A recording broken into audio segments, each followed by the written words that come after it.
Indian railway की तरफ से बहुत बड़ी अपडेट निकल करके आ रही है और वो अपडेट है टेक्नीशियन की भर्ती को लेकर के। आप लोगों को पता होगा कि रेलवे ने टेक्नीशियन के 9000 से भी अधिक पदों पर रिक्रूटमेंट का नोटिफिकेशन जारी किया गया था और उसका फॉर्म फिलअप भी हो चुका था।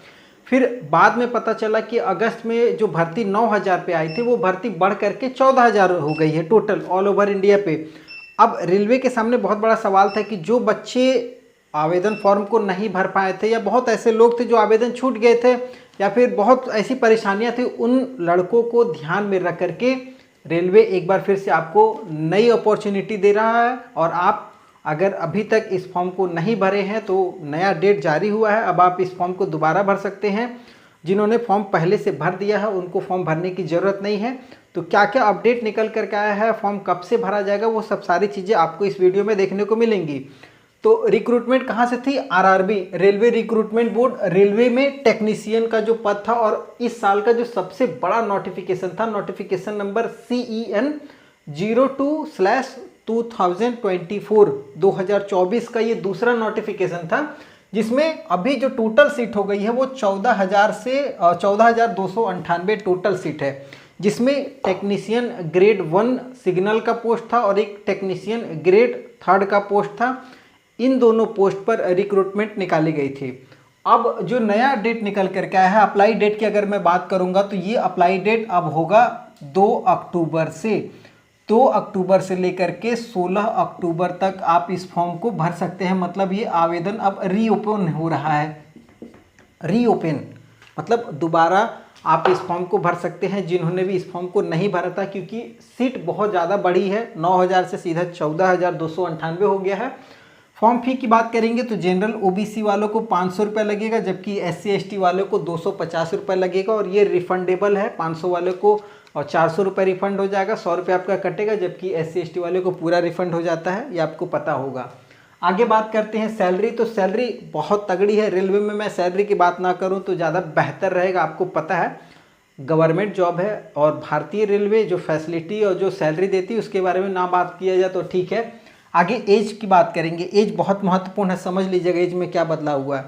एज का जो कट ऑफ रखा गया वो 1/7/2024 रखा गया है, मतलब 1 जुलाई 2024 को आपका एज का गणना किया जाएगा।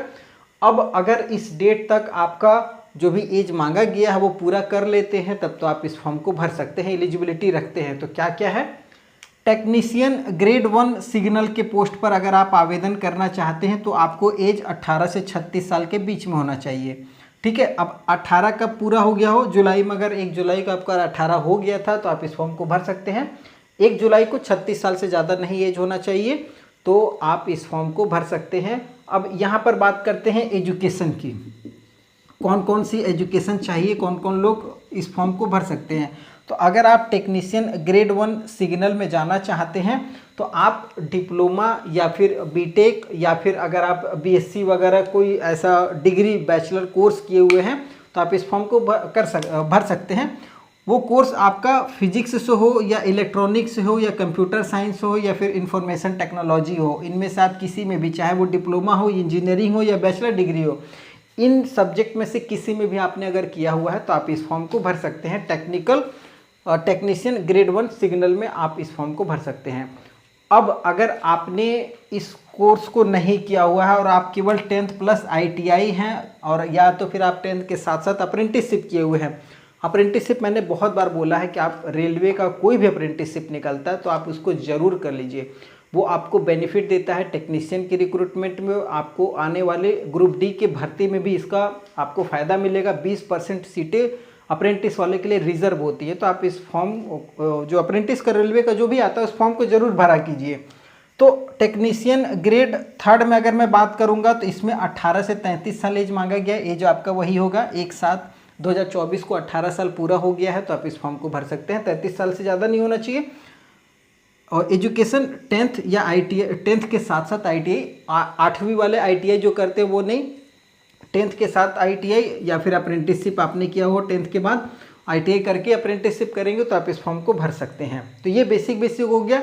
अब मैं थोड़ा सा आपको दिखा दूं कि किस किस ट्रेड में कितना कितना सीट है और किस किस ट्रेड को मांगा गया है। आप इस थोड़ा सा इस नोटिफिकेशन को देख लीजिए ध्यान से।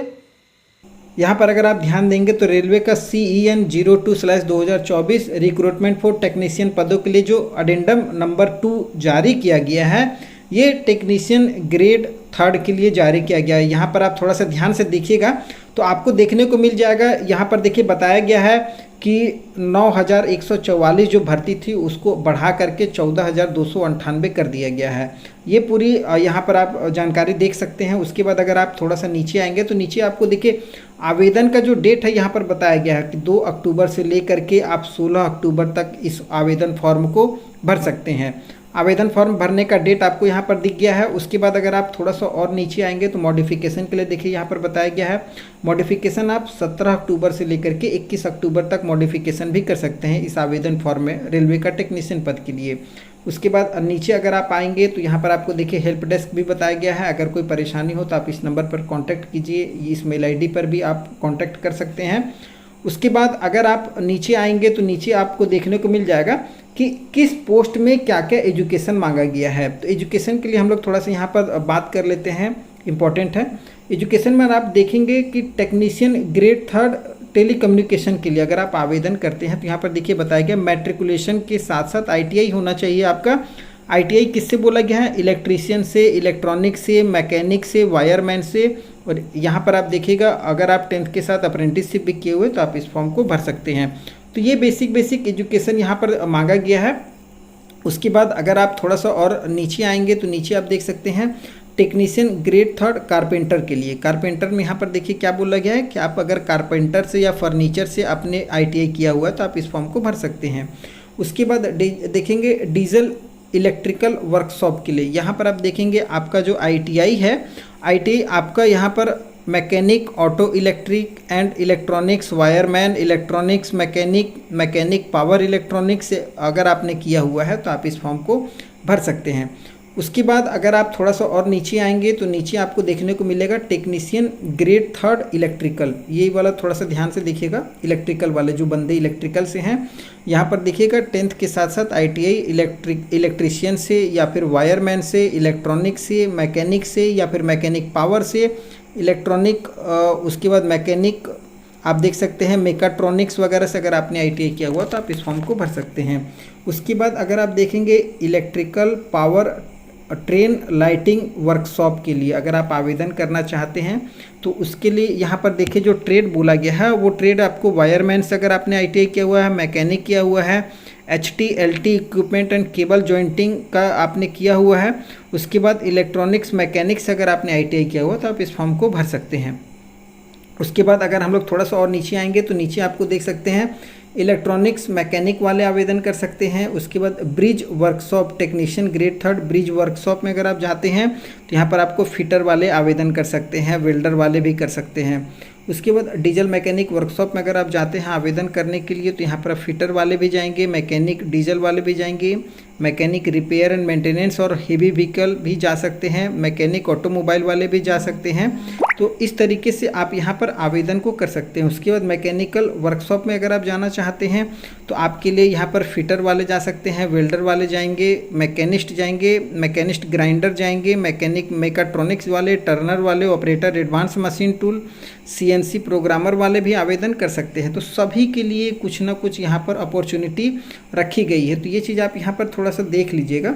उसके बाद अगर आप यहाँ पर देखेंगे technician grade 3 multi skilled fitter में अगर आप जाना चाहते हैं तो फिटर से ITI हो, वेल्डर से हो या फिर मैकेनिस्ट से हो आप आवेदन कर सकते हैं। उसके बाद टेक्नीशियन ग्रेड 3 सेल के लिए अगर आप जाना चाहते हैं तो फिटर से या वेल्डर से। तो देखिए फिटर और वेल्डर को बहुत ज़्यादा अपॉर्चुनिटी यहाँ पर देखने को मिल रही है। उसके बाद यहाँ पर आप देखेंगे फिटर मैकेनिकल वाले भी आवेदन करेंगे, रिगर वाले भी आवेदन करेंगे। रिगर में फिटर से, रिगर से जो किए हुए ITI वो जा सकते हैं, टर्नर वाले जाएंगे, ब्लैक स्मिथ वाले जाएंगे। ब्लैक स्मिथ में भी देखिएगा forger and heat treater, foundry man, pattern maker, moulder, refractory वाले जो किए हुए ITI वगैरह वो जा सकते हैं। उसके बाद मैकेनिस्ट वाले देखिए मैकेनिकल यहाँ पर देखिएगा मैकेनिस्ट, टर्नर, मैकेनिस्ट ग्राइंडर सभी को जा सकते हैं। क्रेन ड्राइवर अगर आपने ITI किया हुआ है तो आप जा सकते हैं। उसके बाद मिल राइट से अगर आपने किया हुआ है तो आप जा सकते हैं। पेंटर वाले भी जाएंगे।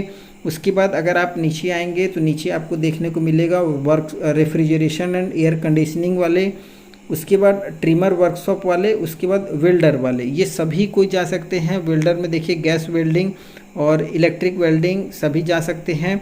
जबकि ट्रिमर वाले में देखिएगा tailor, general, upholsterer, cutting and sewing technology, dress making, design and master cutter वगैरह वाले सभी कोई जा सकते हैं। मतलब हर किसी के लिए यहाँ पर रिक्रूटमेंट का नोटिफिकेशन ये जारी किया गया है। उसके बाद नीचे अगर आप देखेंगे तो यहाँ पर हर जोन वाइज देखिए आरआरबी अहमदाबाद में अगर आप ध्यान दीजिएगा तो यहाँ पर आरआरबी अहमदाबाद में आपको टोटल 1015 भर्ती यहाँ पर देखने को मिल रही होगी। उसी तरीके से आप नीचे आएंगे तो यहाँ पर आप देख सकते हैं अजमेर के लिए है। अजमेर में आप देख सकते हैं लगभग यहाँ पर 900 भर्ती अजमेर से आपको देखने को मिल रही है। तो इसी तरीके से आप पूरा ये नोटिफिकेशन ध्यान से एक बार देख लीजिएगा तो लगभग आपको एक अंदाज़ा लग गया होगा। अंदाज़ा ये लगा होगा कि अगर जो भी लड़का अगर आप टेक्नीशियन में ग्रेड 3 में जाना चाहते हैं तो आपके पास ITI है, और अगर आपने डिप्लोमा भी किया हुआ ITI के बाद तो आप इस दोनों फॉर्म को भर सकते हैं। यहाँ पर ये क्लियर रहिएगा, अगर आप 10th ITI किए हुए हैं, ITI करने के बाद डिप्लोमा किए हो तो आप ये वाला टेक्नीशियन का फॉर्म भी भर सकते हैं ग्रेड 3 का, और सिग्नल वाला भी भर सकते हैं। ठीक है, बशर्ते आपका एज जो है ये 33 साल से ज़्यादा नहीं होना चाहिए, और इतना जनरली है आप होंगे। काफ़ी लोग जो होशियार होंगे वो समझ गए होंगे, वो फॉर्म को भर लेना है आराम से। ठीक है, आगे बात करते हैं सिलेक्शन का प्रोसेस। सिलेक्शन का जो प्रोसेस है वो सिंपल रखा गया। एक CBT एग्ज़ाम होगा, और अगर आप CBT को क्वालिफाई कर जाते हैं तो डॉक्यूमेंट वेरिफिकेशन और मेडिकल होगा। CBT मात्र एक होगा, वो भी समझ लीजिए। अगर आप टेक्नीशियन ग्रेड 1 सिग्नल वाला फॉर्म भरे हैं ये वाला, तो इसके लिए जो सिलेबस बताया गया कंप्यूटर बेस्ड एग्जाम होगा, जिसमें रीजनिंग से सवाल रहेगा 15, कंप्यूटर एप्लीकेशन से सवाल रहेगा 20, जनरल अवेयरनेस से सवाल रहेगा मात्र 10, और मैथ से 20 सवाल रहेगा। जबकि बेसिक साइंस एंड इंजीनियरिंग से 35 सवाल रहेगा। मतलब आपका सब्जेक्ट को फोकस किया गया है। टोटल 100 सवाल रहेगा। अब अगर आप अपने सब्जेक्ट को फोकस कर लेते हैं 35 सवाल वाले को, तो इसमें आप अच्छा खासा नंबर उठा सकते हैं। समझिएगा कहाँ कहाँ स्कोरिंग है, ये हो गया। उसके बाद मैथ लगभग आप तैयारी करते होंगे तो मैथ सभी का सही रहता है। कंप्यूटर एप्लीकेशन लिमिटेड सब्जेक्ट है, लेकिन आपको नंबर ज़्यादा है, 20 सवाल यहाँ से मिलेगा, और रीजनिंग से 20। अगर इसको आप फोकस कर लेंगे, जनरल अवेयरनेस थोड़ा सा ध्यान से देख लीजिएगा, तो अच्छा खासा आप कट ऑफ पार कर सकते हैं। 40% नंबर लाना होगा, 40% आराम से ले आइएगा। डॉक्यूमेंट वेरिफिकेशन में हो सकता है चांस मिल जाए। तो टोटल 100 सवाल रहेगा। ठीक है, 100 नंबर का 90 मिनट का समय मिलेगा। ठीक है, हर एक सवाल एक एक नंबर का रहेगा। नेगेटिव मार्किंग भी रखा गया 1/3, मतलब 0.33 जो भी है वो नेगेटिव मार्किंग आपका रहेगा इसमें। और अगर आप टेक्नीशियन ग्रेड 3 में जाना चाहते हैं, ग्रेड 3 वाले, तो वो ध्यान दीजिएगा, आपके लिए भी लगभग सिलेबस वही, लेकिन थोड़ा सा चेंज है, जिसमें रीजनिंग आपको 25 सवाल मिलेगा, मैथ से 25 है, जनरल अवेयरनेस से 10 है, जबकि जनरल साइंस यहाँ पर पूछा जा रहा है 40 नंबर का। बस आपको 4 टॉपिक ही कवर करना है अगर आप टेक्नीशियन ग्रेड 3 में जा रहे हैं। इसमें आपको 90 मिनट का समय रहेगा। 90 मिनट में 100 सवाल बनाना रहेगा। 100 सवाल 100 नंबर का, समझ गए। इसमें भी आपका नेगेटिव मार्किंग है 1/3 मार्क्स। अगर आप नेगेटिव मार्किंग को ध्यान में रख करके इस एग्ज़ाम को क्वालिफाई कर जाते हैं तो फिर आपका डॉक्यूमेंट वेरिफिकेशन होगा, उसके बाद सीधा मेडिकल एग्ज़ाम होगा। और अगर ये सब कुछ प्रॉपर तरीके से आपने कर लिया तो आप टेक्नीशियन का एक पद 14,298 में से अपने लिए रिजर्व कर सकते हैं। खैर, आपको सारी चीज़ें समझ में आ गई होंगी, तो आप इस फॉर्म को भर सकते हैं। जिन्होंने भी फॉर्म भर लिया उनको कोई दिक्कत नहीं है। और अगर आपने फॉर्म भर लिया है, कोई मिस्टेक वगैरह हो जा रहा है, तो आप 17 अक्टूबर से आप इसको मॉडिफाई भी कर सकते हैं। मॉडिफाई का 250 रुपये चार्ज भी है। 250 रुपये जमा करके आप इस फॉर्म को मॉडिफाई कर सकते हैं। जिनकी भी गड़बड़ी हुई होगी आवेदन में, वो अपना मॉडिफिकेशन कर सकते हैं। और अगर और भी कोई जानकारी चाहिए तो आप हमारे टेलीग्राम चैनल से जुड़ जाइए। उसका लिंक नीचे डिस्क्रिप्शन में दिया हुआ है। फॉर्म भरने का लिंक है। इसका जो नोटिस जारी हुआ उसका भी लिंक आपको मेरे टेलीग्राम चैनल पर मिल जाएगा। और वीडियो पसंद आएगा तो चैनल को सब्सक्राइब कर लीजिएगा। फिर आगे नए वीडियो मिलेंगे, तब तक के लिए जय हिंद।